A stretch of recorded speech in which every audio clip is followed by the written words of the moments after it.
लक्ष द्यायची गरजच नाही हो. कारण आपल्याला निश्चितीने माहिती आहे की सद्गुरू आपल्यावरती कृपा करणार. सद्गुरू हेच आपल्या शिष्याला तारक आहे.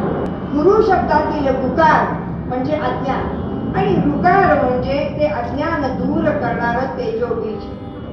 सद्गुरू आपल्या शिष्याचं जन्मांतरीचं अज्ञान दूर करतात आणि त्याला मोक्ष पदाकडे घेऊन जातात.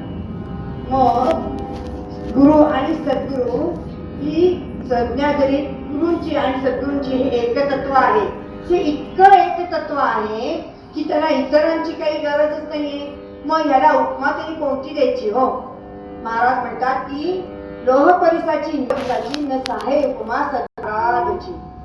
मग लोखंडाला परिसाचा स्पर्श झालेला असताना त्याचं काय होतं? सोनं होतं म्हणतात. फार पूर्वीपासून आपण ऐकत आलेलं आहे की लोखंडाला परिसाचा स्पर्श झाला की त्याचं सोनं होतं. पण सोनं झालेलं ते लोखंड दुसऱ्या लोखंडाचं सोनं करू शकतो का? म्हणजेच परीस आपलं परिसत्व त्या लोखंडाला बहाल करत नाही.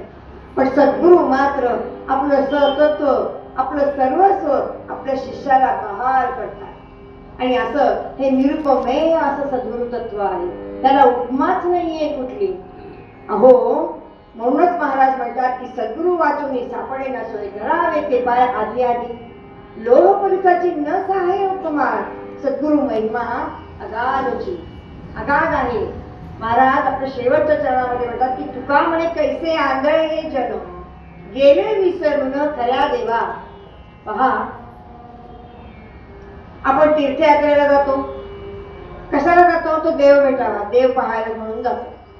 आणि मग तिथे गेल्यानंतर आपल्याला देव भेटतोच का हो? नाही.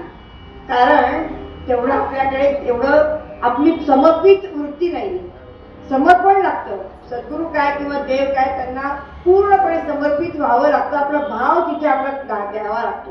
तेव्हा कुठे आपण त्या सद्गुरूपर्यंत किंवा देवापर्यंत पोहोचू शकतो. मग तिथे तर तुम्हाला देव मिळत नाहीये, भेटत नाहीये, तरी तुम्ही जाता सगळ्या जगामध्ये देव शोधायला जाता, प्रत्येक तीर्थक्षेत्री जाता, तिथे तुम्हाला देव भेटत नाही. मग खरा देव कुठे आहे? सद्गुरूंच्या पायाशी. आणि मग सद्गुरूंना शरण जा असं म्हणता येईल. मग सद्गुरूंना जर शरण जायचं आहे तर मग काय करायला पाहिजे? तर सद्गुरू हीच ब्रह्मप्राप्ती आहे. मुळात सद्गुरूंना शरण गेल्यानंतरच आपल्याला ब्रह्माची प्राप्ती होणार आहे. सद्गुरू हेच खरे आपले तारक आहेत. आपल्याला तारणणार तर आहेतच, पण मोक्ष पदाकडे घेऊन जाणार आहे. ब्रह्माची प्राप्ती सद्गुरूंमुळे होणार आहे. देव त्यांच्यामुळेच प्राप्त होणार आहे. आणि म्हणून मायेचाही स्पर्श न होणारा असे सद्गुरु तत्व आहे. तेव्हा अशा सद्गुरूंना शरण जावे असं म्हटलेलं आहे. तेव्हा मूळ अभंगामध्ये संत तुकाराम महाराज आपल्याला हेच सांगतात.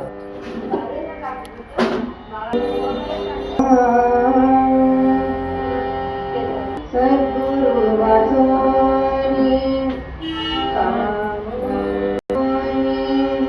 सापडे